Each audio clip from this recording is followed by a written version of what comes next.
என் ஓட்டம் முடிகிறதுக்குள்ள ஆண்டவரே, எவ்வளவு காலம் இந்த பூமியில நீங்க வச்சிருப்பீங்களோ தெரியாது ஆண்டவரே. நான் சூரியனை நிக்க வைக்கிற சக்தி எனக்கு வேணும் நான் கேட்க மாட்டேன்பா.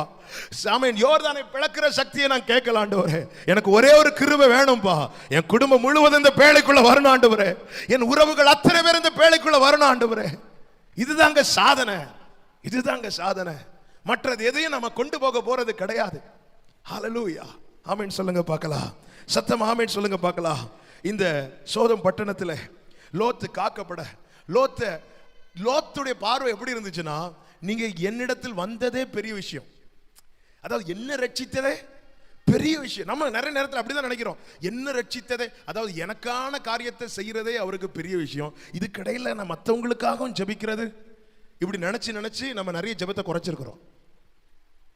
இல்ல, அவர் ஐஸ்வர்ய சம்பன்னராக இருக்கிறார்.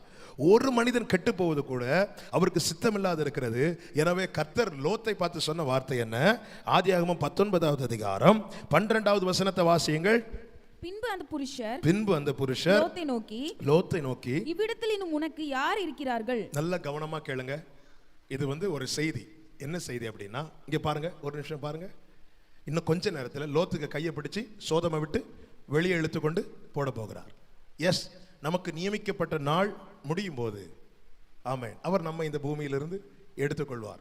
ஆனால் பூமியிலிருந்து எடுப்பதற்கு முன்னதாக, இந்த லோத்தை சோதோமிலிருந்து வெளியே கொண்டு போவதற்கு முன்னதாக லோத்துக்கு முன்பாக வைக்கப்பட்ட ஒரு கேள்வி, இன்னும் உனக்கு இவ்விடத்தில் யார் யார் இருக்கிறார்கள்?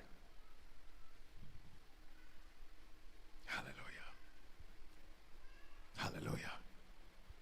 இன்னும் யார் இருக்கிறாங்க? லோத்தை, என் முன்னாடி நீ யாரை மட்டும் தான் காட்டியிருக்க தெரியுமா?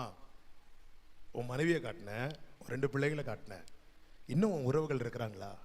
யார் யார் இருக்கிறாங்க? வாசிங்க தொடர்ந்து.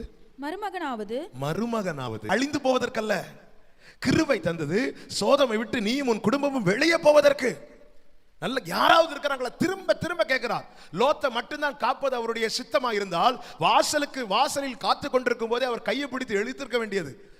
லோத்துக்காக திரும்பி உள்ள பிரவேசிக்கிறார். எதற்காக? லோத்து, உன்னை சார்ந்த யாராவது இருக்கிறாங்களா? லோத்து எதுக்கு கேட்கிறார் தெரியுமா?